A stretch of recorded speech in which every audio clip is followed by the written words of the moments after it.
보이지 않는 실제이시지만 보이는 실제보다 더 정확한 실제 되신 하나님, 우리가 그 하나님을 대할 때 오직 믿음으로 대할 수 있도록 도와주시고 오직 믿음의 눈으로 또 살아계신 하나님을 볼 수 있는 그 크신 은혜 허락하여 주시옵소서. 오늘부터 또 창세기 다시 들어갑니다. 성령님 인도하여 주시옵소서. 예수님 이름으로 기도드립니다. 아멘. 할렐루야. 저희가 교회 개척한 이후로 구약 1번, 신약부터 시작했죠. 신약 3번, 지금 구약 2번이 끝났고 구약 이제 3번째로 우리가 창세기를 살펴봅니다. 제가 설교를 통해서는 또 2번 이렇게 했고요. 여러분 창세기를 너무 많이 살펴봤잖아요. 그래서 우리가 살필 것이 없을 정도로 살펴보았죠. 부족하지만 네. 그렇지만 또 보고 싶지 않나요? 네. 그래서 저도 억지로 막 이렇게 답을 짜내가지고 창세기 우리 보겠습니다. 오늘 1장부터 11장인데 아마 다 못할 것 같아요. 너무 짧은 장이지만 엄청난 그런 그 내용들이 수천 년에 흐르는 내용들이 1장부터 11장까지 기록이 되어 있습니다. 1장에서 11장은 원역사라 그래요. 그래서 먼 역사다. 그래서 원 역사라고 이렇게 말을 하고요. 특별히 다른 그 어떤 곳에도 나와 있지 않는 창조의 부분이 성경 안에만 들어 있습니다. 그 어떤 종교도 세상의 기원에 대해서는 정확하게 알지 못하고 또 그냥 오랜 시간 어쩌다 보니 우연히 만들어졌다는 그런 공허한 이야기만 하는데 성경은 창세기 1장 1절에 태초에 하나님이 천지를 창조하시느니라 정확하게 선포하세요. In the beginning, 태초에 하나님이 시간과 공간과 모든 세상을 창조하셨다라고 1장 1절에 말씀하고 있습니다. 이 이유는 뭐냐면 우리에게 가장 먼저 우리가 먼저 알아야 될 게 뭐냐면 이 온 세상을 누가 창조했느냐? 바로 하나님께서 창조하셨다. 이게 우리에게 가장 첫 번째로 중요한 일이기 때문에 창세기 1장 1절에 있는 것 같습니다. 그래서 요즘에 수많은 사람들이 도전을 많이 하고 공격을 많이 하고 또 같은 믿는 사람들 안에서도 수많은 신학적인 그런 주제들이 오가는 곳이 바로 창세기 1장, 2장 이런 부분이 3장 이런 부분이 되겠습니다. 첫째 날에 하나님이 무엇을? 빛이 있으라 했습니다. 이 빛은 넷째 날에 만들어진 해, 달, 별하고는 다른 빛이십니다. 이해 가시죠? 제가 요한계시록을 통해서 풀어놨습니다. 그리고 둘째 날에는 뭘 만들었죠? 이렇게 물티가 있어가지고 물과 물 사이를 나눠서 궁창, 푸른 하늘을 높고 푸른 하늘을 만드시고 그리고 또 뭐가 있었죠? 셋째 날에는 땅을 바다의 한 곳을 물을 한 곳으로 모으시고 땅을 만드시고 11절 풀과 씨 맺는 채소와 각기 종류대로 씨가 진 열매 맺는 나무를 각기 종류대로 이렇게 말했습니다. 여러분 첫째 날이 뭐라고요? 빛. 그다음 둘째 날? 저를 보세요. 궁창, 푸른 하늘. 그다음에 셋째 날? 땅. 그러면 넷째 날은 이 첫째 날 위에 올려진 해, 달, 별. 그리고 다섯째 날은 궁창 하늘이니까 뭐죠? 새와 바다의 물고기. 그리고 여섯째 날은 셋째 날하고 겹치니까 셋째 날이 뭐죠? 땅 쪽이니까 뭐가 되죠? 온갖. 그렇죠. 동물하고 그리고 여섯째 날에 하나 더 사람을 하나님의 형상대로 사람을 만드셨다. 이렇게 첫째 날, 둘째 날, 셋째 날 이 베이스 위에 넷째 날, 다섯째 날, 여섯째 날 이렇게 만들어졌다. 이렇게 이해하시면 되고 여기서 지금 신학적으로 지금 이야기가 많이 되는 게 이 날이 과연 24시간이냐. 유대인은 저녁이 되고 아침이 되니 둘째 날이라 이래서 유대인은 해가 질 때부터 하루를 시작합니다. 그래서 우리랑 시간의 좀 개념이 좀 다르죠. 그리고 중요한 게 이게 그러면 날 단위로 24시간 다니냐 아니면 이 첫째 날이 긴 시간 1억 년이냐 이렇게 하는 사람도 있고, 이거는 정확하게 이야기를 다 할 수가 없습니다. 왜냐하면 우리가 성경을 통해 알 수 있는 게 요것밖에 없기 때문에 그래요. 근데 중요한 건 여러분, 이 첫째 날, 둘째 날, 셋째 날의 시간이 뭐 하루인지 뭐 1년인지 뭐 천년, 천만년인지 알 수는 없지만, 중요한 건 우리가 정확하게 알 수 있는 건 하나님이 온 세상을 창조하셨다는 건 정확하게 알 수가 있습니다. 그러니까 다른 거는 우리가 나중에 주님 다시 오셔서 주님 만났을 때 제가 알려드리지 못한 여러 가지 이야기들을 우리 주님을 통해서 직접 들으면 되겠습니다. 재밌는 게 14절에 보면 함께 읽을까요? 14절 하나님 읽으시고 시작. 하나님이 이르시되 하늘 문상에 광명새들이 있어 낮과 밤을 나누게 하고 그것으로 징조와 계절과 달과 해를 이루게 하라. 네. 성경이 과연 천동설을 주장하냐 지동설을 주장하냐, 그래서 중세시대 로마 카톨릭이 잘못된 성경 시편, 비유로 말씀하신 이 시편을 가지고 어떻게 해요? 태양이 지구 둘레를 부르고 있다 이렇게 말해가지고 나중에 이게 어떻게 해요? 크게 이슈화가 돼가지고 이 로마 카톨릭이 너무 많이 부패하다 보니까 나중에 어떤 현상이 벌어졌냐면, 이게 나중에 이제 밝혀졌죠. 지구가 태양의 주위를 둘다는 게 밝혀졌죠. 그렇기 때문에 종교는 과학하고 완전히 이렇게 다르구나. 과학으로도 과학을 제대로 설명 못하는 게 어떻게 이게 로마 카톨릭이 이게 될 수 있냐. 그래서 이건 가짜다 이렇게 이야기를 하고 말았어요. 그래서 그 기류를 따가지고 자유주의적인 그런 생각들이 많이 됐는데, 성경은 그렇지 않아요. 여러분 14절에서 제가 이야기하고 있는 그 말씀이 뭐냐면, 특별히 계절을 이루려면 지구가 여러분 태양을 중심으로 돌아야지 계절이 이루어져요. 근데 반대로 지구가 가만히 있고 태양이 날이 갔다 이렇게 돌면 절대로 계절이 일어날 수가 없습니다. 그래서 성경은 1장 14절에 정확하게 태양 중심으로 뭐가 돈다? 지구가 돈다. 이 지동설을 정확하게 주장하고 있는 근거가 바로 1장 14절에서 나옵니다. 참고하시길 바랍니다. 지구가 태양 중심으로 공전하면서 거리에 따른 변화로 나타나는 게 바로 계절이니까 그렇게 알고 계시면 되겠습니다. 그 다음에 이제 나머지는 읽어보시고 26절 하나님이 이르시되 우리의 형상을, 하나님이 지금 단수로 됐어요? 복수로 됐어요? 복수로. 왜 그러냐면 하나님은 삼위일체 하나님 아버지께서 말씀이신 예수 그리스도를 통해서 온 세상을 창조하셨고, 창조하실 때 1장 2절 보니까 하나님의 영이 또 함께 하시는, 그래서 이 창조의 사역은 삼위일체 사역이었다라는 것을 알 수 있습니다. 우리의 형상을 따라 우리의 모양대로 우리가 사람을 만들고 그들로 바다의 물고기와 하늘의 새와 가축과 온 땅에 기는 모든 것을 다스리게 하자 하시고, 하나님이 자기 형상 곧 하나님의 형상대로 사람을 창조하시되 남자와 여자를 창조하셨다 이랬어요. 여기서 나오는 하나님의 형상, 여러분 그러면 우리가 하나님의 형상을 정확하게 알 수는 없지만 이 땅에 오신 예수님을 통해서 하나님의 형상을 우리는 볼 수 있다는 거죠. 그래서 우리가 과연 하나님의 형상대로 지음받은 인간이냐, 하나님의 형상대로 살고 있는 하나님의 사람이냐, 그거는 내 안에 예수 그리스도가 정확하게 나타나느냐, 나의 삶을 통해서 사람들이 날 보면 예수님을 본 것 같은 느낌이 드느냐, 이거에 따라서 우리가 하나님의 형상인지 지금 아니면 심하게 뒤틀려 있거나 부패된 그런 타락한 인간인지를 확인할 수 있습니다. 여러분 하나님의 형상대로라는 것은 십자가를 통해서 볼 수 있어요. 십자가가 우리 내면에 정확하게 실제가 됐으면 우리는 지금 하나님의 형상 가운데 있는 거예요. 또 계속해서 회복하게 가고 있는 거고, 또 마지막 때 완전한 그런 영화로운 단계로 이룰 수 있다는 것입니다. 이해 가셨죠? 그리고 2장 2절에 일곱째 날에 뭐 하셨다?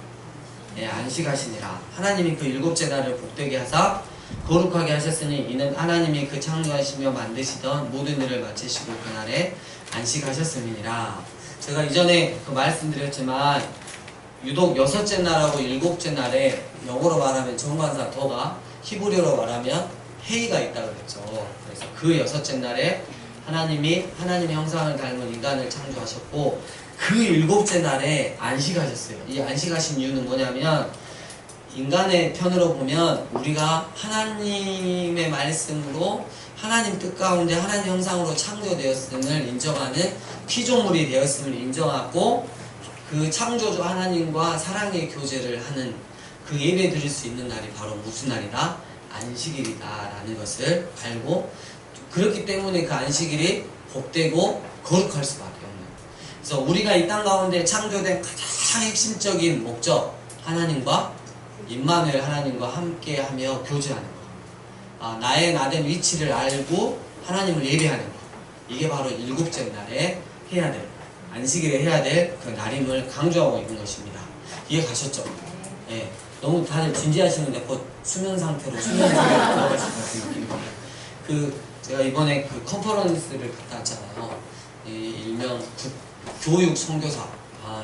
우리가 저랑 장원님이랑 미지쌤이랑 그냥 교육자가 아니라 교육 선교사더라고요. 교육 선교사 국제 컨퍼런스를 갔다 왔는데 김영희 선교사님이 저희 앞쪽에 앉으셔가지고 같이 참석하고 같이 이야기도 좀 하고 이렇게 했는데 김영희 선교사님이 이제 이렇게 시간이 돼가지고 앞에 나와서 말씀 전하시는데 자기 순회 선교단은 딱 두 가지 목적을 갖고 지금 20년 넘게 사역을 하고 있다 이러시더라고요. 근데 첫 번째 목적이 너무나도 그 선교사 한 명을 키우는데 힘드는데 선교사님들이 그 선교지에 가가지고 힘들어서 자기 자신이 너무 이제 이렇게 절망의 끝자락에 있을 때 어때요? 가방을 싸가지고 다시 한국으로 들어오잖아요.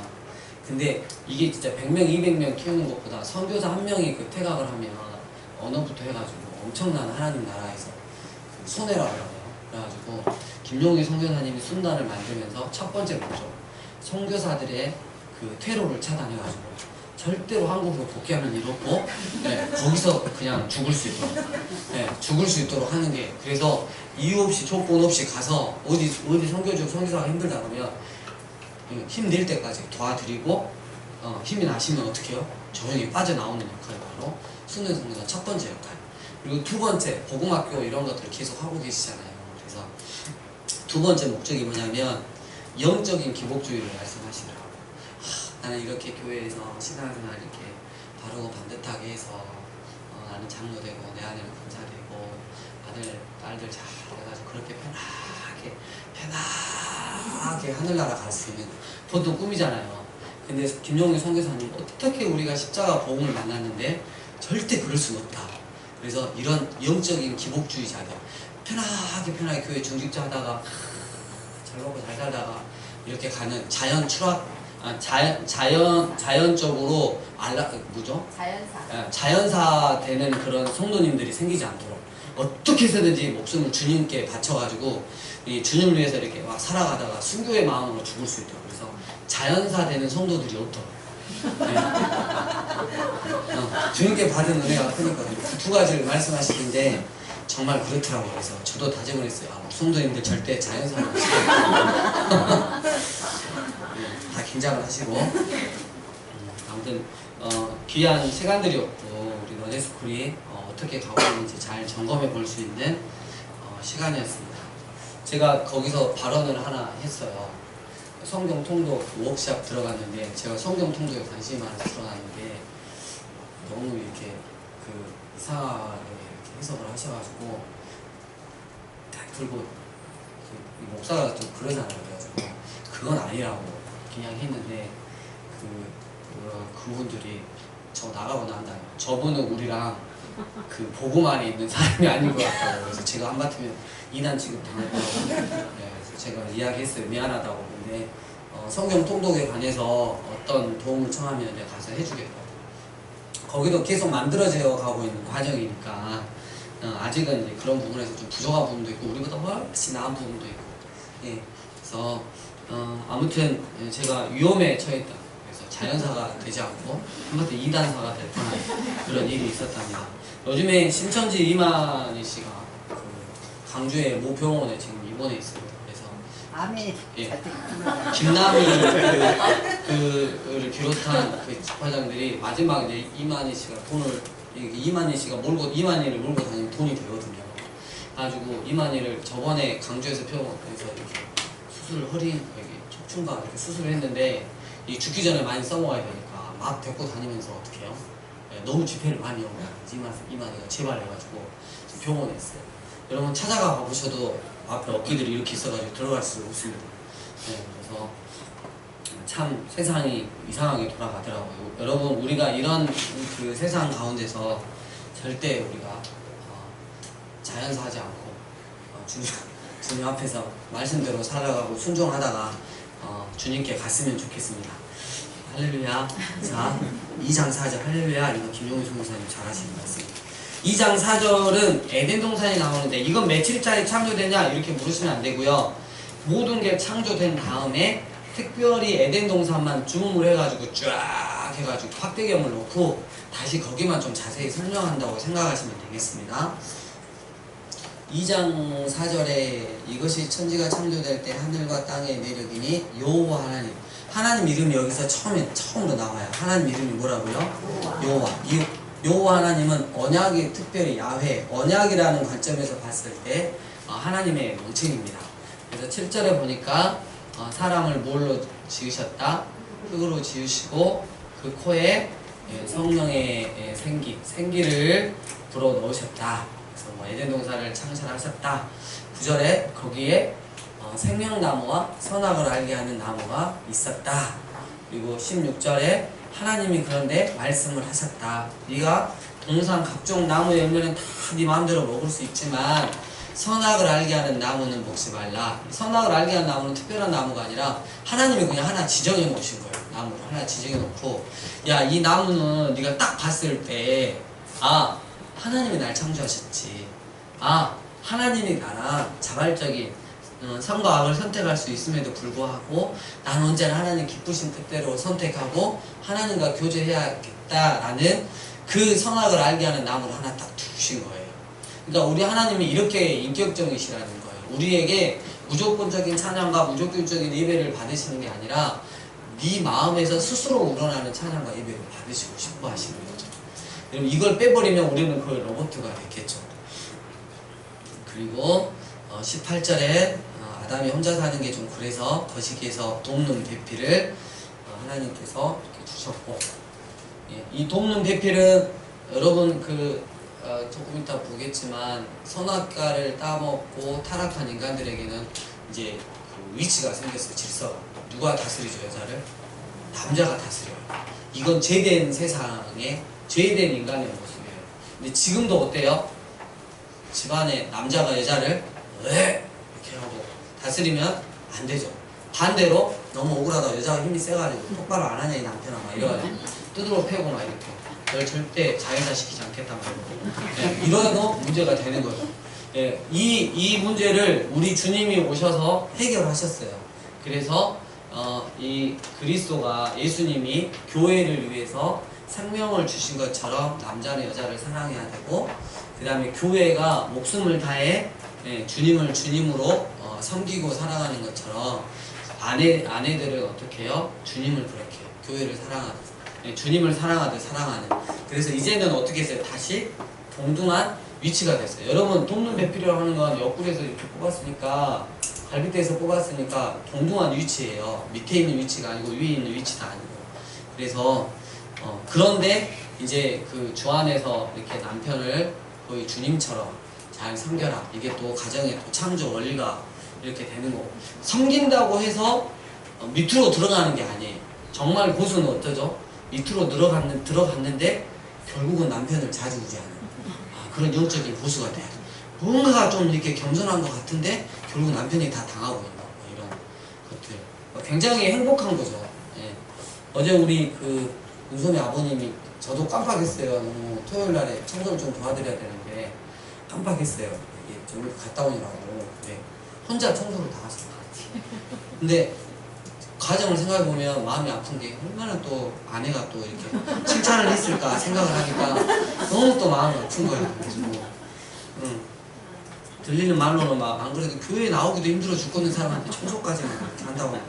그래서 참 그래도 감사하다. 그래서 그래도 그 은솜이 아버님은 그래도 행복하다라고 아마 느끼셨을 거예요. 느끼시죠? 아주 굉장히 쓴 웃음을 주고 있지만 많이 행복하시리라 봅니다. 네, 우리가 그 남전도회나 여전도회가 조금 더 와가지고 좀 여유가 있었으면 좋겠어요. 자, 그 다음에 넘어가겠습니다. 3장으로 넘어갑니다. 3장에 그런데 뱀은 스네이크가 아니고 서펜트라고 그래가지고 사단이라고 생각하면 되겠어요. 사단이 가장 그 동물 중에 그 지혜로운 놈이 누구예요? 뱀이죠, 뱀. 예, 그렇죠. 뱀을 꼬드겨가지고 뱀을 통해서 사단이. 그러면 그 도중에 사단은 이미 어떻게 했어요? 하늘나라에서 하나님을 보좌하는 그런 천사 직분을 감당하고 있었는데 이미 그 나중에 이렇게 그 에스겔서나 이렇게 보면 스스로 높아지고 싶어하는 그 욕심 때문에 어떻게 해요? 하나님한테 내쫓김을 당하죠. 이 천사는 성경에 보니까 단어 확인할 수 없지만 하나님 나라와 이 에덴 동산을 왔다 갔다 하는 존재였어요. 네, 그것까지는 우리가 그때 배웠습니다. 근데 가장 그 이간질을 이렇게 중심으로 해서 전공이니까 3장 1절에 뱀이 사단이 여자에게 물어 이르되 하나님이 참으로 너에게 동산 모든 나무의 열매를 따먹지 말라 하시더냐. 그런 적이 있었어요? 없었죠. 네, 다 먹으라 그랬죠. 다 먹으라 그랬죠. 하나만. 그 하나만은 어떻게 네가 날 진정으로 사랑하는지, 네가 정말 나 여호와 하나님이 창조하셨다라고 고백하는 피조물인지 그거를 받고 싶어서. 그래가지고 그 3절에 보니까 이제 여자가 휘청하죠. 동산 중앙에 있는 나무 열매는 하나님 말씀에 너희는 먹지도 말고 만지지도 말라. 너희가 죽을까 하노라 하셨느니라. 이런 적이 없었죠. 예. 4절 뱀이 여자에게 이르되 너희가 결코 죽지 아니하리라. 그것을 먹는 날에는 너희는 마치 누구처럼 된다? 하나님처럼. 그러니까 이 사단은 그러는 거야. 자기도 못됐는데 자기도 하나님처럼 못돼놓고 인간한테는 부추기는 거예요. 왜냐면 네가 따먹는 순간 하나님은 그걸 먹는 순간 하나님하고 너하고 이렇게 딱 맞먹는 순간이 되니까 네가 힘이 엄청 생겨가지고 이렇게 하나님처럼 될 거라고 이렇게 꼬신 거죠. 근데 우리의 탐욕이 항상 문제죠. 그 전에는 결코 문제가 되지 않았는데 그 말을 듣고 보니까 선악을 알게 하는 나무 열매를 보니까 먹음직도 하고 보암직도 하고 탐스럽기도 하고 지혜롭게 할 만큼 탐스러운 나무였죠. 결국 누가요? 여자가 먼저 따먹고 그리고 혼자 죽이는 거시기 하니까 남자한테도 하나 따서 주고, 그래서 남자는 의리로 이렇게 절대 하나님이 먹지 말라 해서 안 먹으려고 했는데 여자만 혼자 이렇게 먹어서 힘들 것 같으니까 의리로 하나 이렇게 같이 먹어주고, 이게 이제 큰 남자의 굴레가 된 거죠. 죄송합니다. 이 이야기는 남자들이라도 뭐 아멘 이러실 줄 알았더니 전혀 뭐 반응이 없어서 제가 민망합니다. 네, 8절 그 전에 무화과 나무 잎을 이제 엮어서 치마로 만들었고, 8절 그날 바람이 불 때 딱 회개하기 좋은 시간이에요. 아까 오전에도 말씀 전했지만 회개를 잘하는 사람이 하나님 은혜를 많이 받아요. 근데 회개를 않고 숨기거나 무시하거나 다른 핑계를 대거나 이러면 하나님의 은혜가 흘러갈 수 없어요. 정말 명심하셔야 돼요. 어떤 상황 앞에서 내가 정직하게 반응하는 것이 너무 귀하다. 근데 이제 하나님이 야, 너 누가 해서 따먹었어? 그러니까 아담이 하나님 제가 정말 잘못했어요. 이랬으면 인류 역사가 많이 달라졌을 것 같은데 하나님이 주신 그 여자가 저한테 먹으라 그래가지고 먹었는데, 여자는 말하니까 전 잘못했어요. 그 뱀이 먹으라 그래가지고 제가 먹었네요. 이런 식으로 이야기하죠. 그때 이제 14절 보니까 여호와 하나님이 뱀에게 이르시되 네가 이렇게 하였으니 네가 모든 가축과 들의 모든 짐승보다 더욱 저주를 받아 배로 다니고 살아있는 동안 흙을 먹을지니라. 뱀은 여러분 흙을 먹는다 안 먹는다? 예, 이런 말투가 그 시편 12편 9절 이사야 49편 이렇게 있는데요. 이 흙을 먹는단 말은 뭐냐면 그만큼 수치스럽고 저주스러운 삶을 산다 라는 뜻입니다. 그리고 15절 이제 원시 복음이 나옵니다. 시작. 하나님으로 여자와 원수가 되게 하고 내 후손도 여자의 후손과 원수가 되게 하니 여자의 후손은 내 머리를 상하게 할 것이요 너는 그의 발꿈치를 상하게 할 것이니라 하시고. 네. 그래서 원수가 되고 여자의 후손과도 사단의 후손과도 원수가 된다는 건 여자의 후손 가운데 예수 그리스도가 나오기 때문이고 사단이 가할 수 있는 최대한의 공격을 해봤지만 그게 여러분 우리에게 가장 무서운 사망 권세예요. 죽여버리는 거예요. 해봤지만 우리 주님 앞에서는 결코 그게 큰 게 아니고 그냥 발꿈치를 살짝 무는 정도밖에 되지 않아요. 그래서 이들은 그 사단의 권세는 사망 권세를 이용해서 하나님의 아들이신 예수 그리스도를 죽였다고 좋아했지만 하나님 입장에서는 죽음이 생명되는 비밀로 풀어내신 게 바로 십자가라는 것입니다. 이 이야기를 해주시고요. 21절 이제 요 하나님이 아담과 그의 아내를 위하여 가죽옷을 지어 입히시리라. 그래서 누군가가 가죽옷이라고 하면 누군가가 피 흘려야겠구나 잡혀서 그래서 예수 그리스도의 대속의 사건을 피 흘림을 예시하는 말씀이 바로 21절이 되겠습니다. 그리고 4장으로 넘어갑니다. 4장 누가 나와요? 가인과 아벨. 이제 예배하면 가인과 아벨이죠. 그래서 2절 아벨은 양치는 자였고 가인은 봉사하는 자였더라. 세월이 지난 후에 가인은 땅의 소산으로 제물을 삼아 여호와께 드렸고 아벨은 자기도 양의 첫 새끼와 그 기름으로 드렸더니 여호와께서 아벨과 그의 제물은 받으셨으나 가인과 그의 제물은 받지 아니하신지라. 그래서 가인이 굉장히 열받아 해가지고 하니까 여호와 하나님께서 가인에게 네가 어찌 그렇게 열받아 하냐 이렇게 물으시죠. 예. 자 여기서 그렇다면 하나님이 받으시는 예배와 받으시지 않는 예배가 딱 있다는 거예요. 첫 번째 얘는 히브리서 11장 4절을 보면 알 수 있습니다. 우리의 예배가 믿음의 예배냐 안 믿음의 예배냐 적어 놓으시고 히브리서 11장 4절 한번 보겠습니다. 히브리서 11장은 무슨 장이라고 그러죠? 예, 믿음장. 와 이거 완전 잘해요.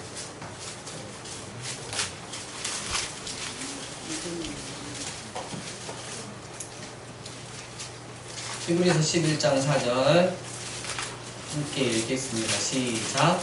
믿음으로 아벨은 가인보다 더 나은 제사를 하나님께 드림으로 의로운자라 하시는 증거를 얻었으니 하나님이 그 예물에 대하여 증언하시니라.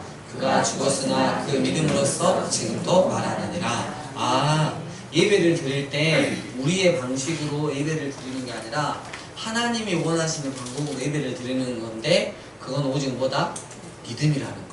하나님이 나를 창조하셨다는 믿음, 하나님이 나를 지키시고 계신다는 믿음, 하나님이 나 같은 죄인을 위해서 아들 예수를 이 땅 가운데 보내주셨다는 믿음, 하나님 아버지께서 마지막 심판 날 때까지 우리를 지키시고 영원한 하나님의 나라로 인도해 주시리라는 그 믿음이 바로 누구한테 있었다고요? 네, 아벨한테 있었고요. 두 번째 7절에 네가 선을 행하면 어찌 낫을 들지 못하겠느냐. 거기다 선을 지금 삶이 1인 교회 왜 이름이 이렇게 지어졌는지. 네가 선을 행하면 우리의 삶이 뭘 행해야 된다? 선을 행해야 한다. 그러니까 삶이 예배가 되지 않으면 삶이 예배가 되지 않고 엉망으로 살고 세속적으로 살고 세상적으로 살고 내 욕심대로 살고 내 배에 기름 채우려고 살다가 아무렇지도 않게 은혜 받은 척 성경책 들고 교회 와서 예배를 드리시면 주님이 이 예배를 받으신다 안 받으신다? 결코 받지 않으신다는 거예요. 그래서 이 예배를 통해서 두 가지를 우리가 알 수 있어요. 믿음의 문제, 삶이 예배가 되냐 안 되냐의 문제.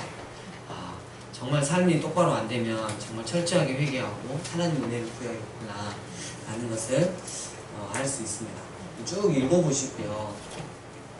16절에 가인이 여호와 앞을 떠나 에덴 동쪽 노 땅에 거주하더니 또 보세요. 죄인은 주로 어느 쪽으로 간다? 동쪽으로 가죠. 네. 동쪽으로 가니까 성막의 문이 어디로 났다고요? 동쪽으로. 죄인들이 들어오는 쪽이니까. 그래서 달마도 어디로 갔다? 동쪽으로 갔다. 그래서 누구나 다 동쪽으로 죄인들은 가야 돼요. 여러분 죄 지면 다 어디로 가야 된다? 동쪽으로 가시기 바랍니다. 그럼 주로 동쪽에 가면 동해안에 가면 죄인들이 그러면 휴가 즐기는 곳인가요? 서해안은 아니고? 그건 아니죠. 자, 죄송해요. 제가 너무 이상하게 이름을 자, 가인이 쭉쭉쭉쭉쭉 자녀를 낳았는데 이제 이 죄가 확산이 되는 이렇게 쭉 나옵니다. 그래서 쭉 내려가다가 17절 에녹, 이거는 그 에녹이 아니고 다른 에녹입니다. 18절 이라, 무후야엘, 무드사엘, 그리고 18절 끝부분에 라멕이 나왔어요. 라멕은 두 아내를 맞이했어요. 이미 한 가정을 주신 하나님의 뜻을 저버린 사람이죠.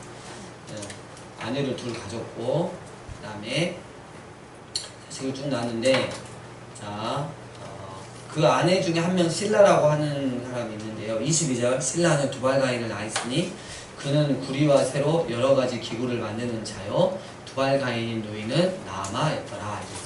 여러분, 우리가 사회에서 배우는데 처음에 농경사였을까요? 아니면 이렇게 목축이라고 할까요? 네, 그런 사였을까요? 둘이서도 잠에서 네, 네, 수렵 막 이렇게 하잖아요. 네, 근데 성경적으로 보면 뭐가 먼저다? 농경이 먼저다. 그러잖아요. 우리가 노아의 홍수 이후에 본격적으로 어때요? 네, 동물들을 잡아먹는 것을 허락해 주시잖아요. 그리고 또 하나 재밌는 게 우리는 신석기, 구석기, 신석기, 뭐있죠? 청동기, 철기 이랬잖아요. 청동기가 구리거든요. 철기가 뭐예요? 우리는 구분이 돼 있잖아요. 시대가. 근데 여기는 어때요? 구리와 새로 여러 가지 기구를 한꺼번에 만들었어요. 청동기하고 철기 시대가 같이 간다는 거죠. 그죠? 네. 여러분, 우리는 지금 최첨단의 시대에 살지만 아프리카 우주에서는 아직도 신석기 시대를 사는 사람도 있고 청동기 시대를 사는 사람들이 있는 거죠. 그래서 꼭 시대는 딱 그렇게 분류되는 게 아니라, 왜 그러냐면 우리 인간들이 그렇게 오래 살아본 적이 없으니까 생각을 해놓는 거죠. 대략 뭐 수십만 년 전까지는 뭐까지는 이렇게 하지만 성경은 절대 그렇게 말하고 있지 않다는 것입니다. 참고하시길 바랍니다. 하여튼 무기를 만들었어요. 23절, 라멕이 아내들에게 이르되, 지금 죄가 어떻게 확장되는지 보세요. 아다와 실라야, 내 목소리를 들으라. 라멕의 아내들이여, 내 말을 들으라. 나의 상처로 말미암아 내가 사람을 죽였고 나의 상함으로 말미암아 소년을 죽였도다. 가인을 위하여는 벌이 700일치인데 라멕을 위하여는 벌이 7700일이로다 하였더라. 이랬어요. 이게 무슨 말이냐면, 가인을 위해서는 벌이 77배다. 그리고 자신을 위해서는 벌이 77배다. 그러니까 죄를 이빠이 지었는데, 가인은 누구를 죽였어요? 네, 동생을 그렇게 죽였는데 별이 77배야. 그러니까 7배예요, 7배. 그러니까 예, 벌이 7배라고 그래요. 자신은, 그러니까 가인을 죽인 자는 벌이 몇 배라는 거예요, 지금? 벌이 7배라면 날 죽이면 너희는 벌이 77배라는 뜻이에요. 그러니까 무슨 말이냐면, 가인은 그렇게 못된 짓을 했는데도 하나님이 지켜주셔가지고 벌을 몇 배요? 7배의 벌을 받는다면, 나는 가인에 비하면 훨씬 더 우러운 사람인데, 훨씬 더 우럽고 그들이 나한테 좀 하니까 내가 그냥 죽인 거야.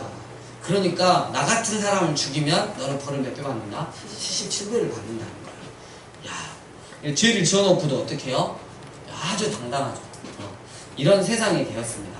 그 가운데 4장 25절 두 번째 줄, 거룩한 씨를 남겨놓습니다. 첫째, 둘째 말고 누구요? 네. 여기서 또 질문이 하나 있어요. 많은 사람들이 질문하는 건데, 아니 가인과 아벨은 어디서 사람이 낳대요? 어디서 여자가 나와가지고 이렇게 하고, 또 어디서 또 셋이 나와가지고 이렇게 할까?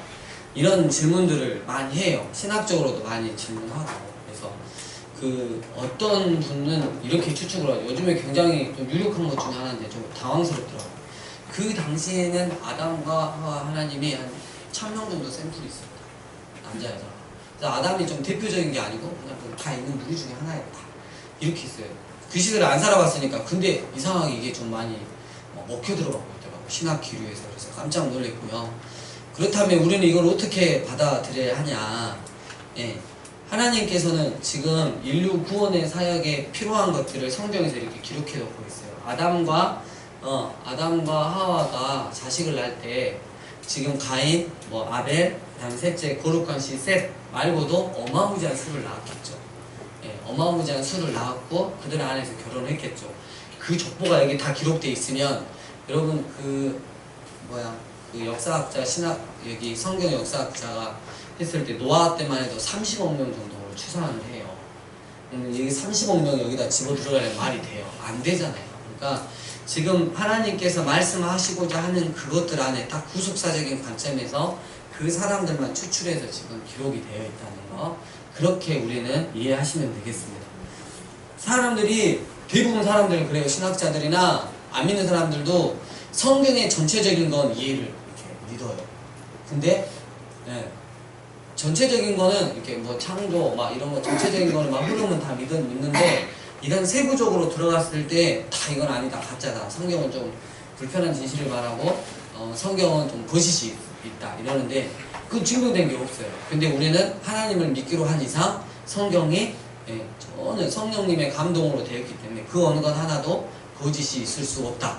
단순히 문제가 된다면 죄인인 우리 사람이 받았을 때 의심이 생기는 거고 못된 현상이 일어나는 거다. 우리는 그렇게 고백하기로 했습니다. 아무튼 거룩한 그 씨앗이 있었고요. 그 5장에 보면 3절에 아담 있고요. 끝부분에 셋 있죠. 그리고 6절 보니까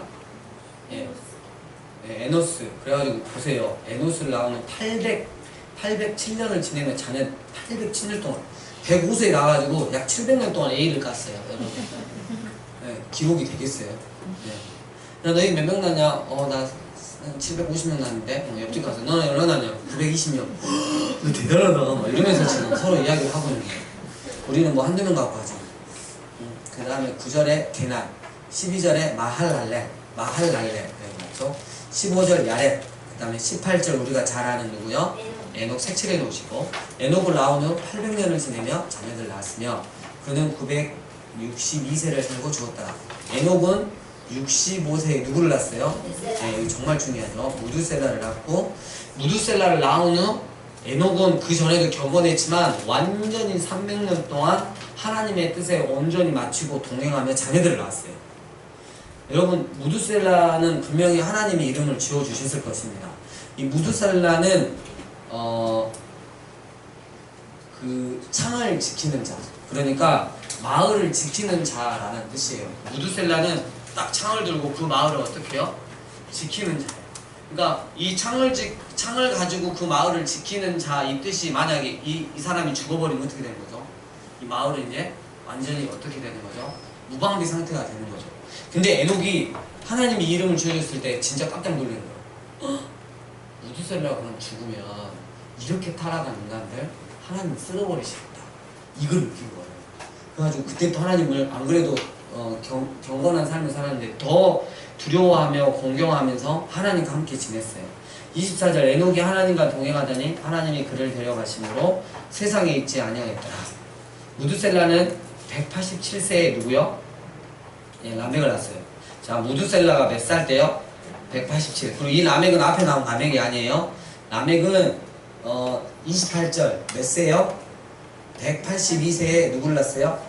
아들을 낳았는데 아들 이름이 노아예요. 자, 무두셀라는 총 몇 년을 살았죠? 969년이죠. 근데 보세요. 무두셀라가 몇 살 때 라멕을 낳았다고요? 187이에요. 그리고 라멕이 몇 살 때? 182세에 노아를 낳았어요. 그럼 두 개 더하면 지금 몇 세죠? 369세죠. 369년. 그죠? 노아 몇 세 때 홍수가 일어나죠? 600세. 그러면 정확하게 말하면 무두셀라가 몇 살 때? 969살 때 정확하게 홍수, 인류 심판이 일어난 거죠. 네. 엄청난 걸 이야기했는데 전혀 감 없으신 여러분들 사랑하고 축복합니다. 절대 자연사 하시는 일이 없다고 제가 끝까지 관리를 하겠습니다. 시간이 이렇게 많이 갔네요? 그만해야 되겠네? 2시인데? 네, 오늘 5장까지만 하고요. 창세기 할 게 너무 많네. 다음에는 노아의 홍수부터 쭉 이렇게 또 진행하도록 하겠습니다. 네, 휴가 잘 보내시고요. 참고적으로 저는 교회에 있으니까 심심하시면 놀러 오셔도 될 것 같습니다. 오실 것 같지는 않지만 주님 가르쳐 주신 기도로 마치겠습니다. 하늘에 계신 아버지여, 이름이 거룩히 여기를 가지시오며 하나님 없으며 이 하늘에서 이루어진 것 같이 땅에서도 이루어지리라. 오늘날 우리에게 필요한 양식을 주옵시고 우리가 우리에게 죄 지은 자를 사하여